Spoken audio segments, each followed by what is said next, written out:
বাংলাদেশও বদলে গেল, ইমাম খতিবদেরকেও বদলে ফেলতে হবে। নতুন বাংলাদেশ, নতুন ইমাম, নতুন খতিব, ওয়াজের নতুন ধারা, খুতবার নতুন ধারা এবং আমাদের বক্তব্যের নতুন ধারা বদলে দিয়ে আমরা নতুন বদলে যাওয়া বাংলাদেশ আবার গড়তে চাই।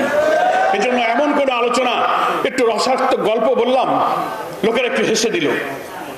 আপনারা দেখছেন ইউটিউব এবং অনলাইন গণমাধ্যমে, সামাজিক গণমাধ্যমে কিভাবে দেখা যাচ্ছে বড় বড় আলেমরা ছোট্ট একটা কথার কারণে সমালোচিত হচ্ছেন।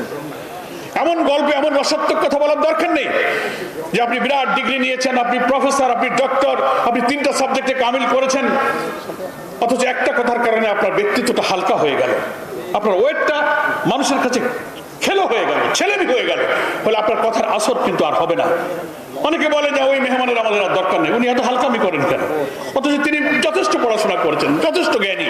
এই জন্য আমরা মসজিদে, মাহফিলে, ওয়াজে, যে কোনো জায়গায় কথা বলার সময় আলেমানা যে হাইসিয়াত, তার যে ব্যক্তিত্ব, তার যে ওয়েট, এটা নষ্ট না হয় এদিকে খেয়াল রেখে যদি একটি কল্যাণ রাষ্ট্র গঠনে মহান আল্লাহ তাআলার তরফ থেকে আমাদের যে দায়িত্ব পালনের মধ্য দিয়ে আল্লাহ তাআলা আমাদেরকে মাফ করে দেবেন, আল্লাহর সন্তুষ্টি পাওয়া যাবে, জান্নাত পাওয়া যাবে, সেই পথে যেন আমরা দুর্বার গতিতে, অপ্রতিরোধ্য গতিতে, মৃত্যু ভয়হীন চেতনা নিয়ে যেন ছুটতে পারি। আজকের এই সম্মেলন খতিব আর ইমাম সাহেবদেরকে সেই চেতনায় উদ্বুদ্ধ করুক, এই কামনা করে আমি আমার বক্তব্য শেষ করছি।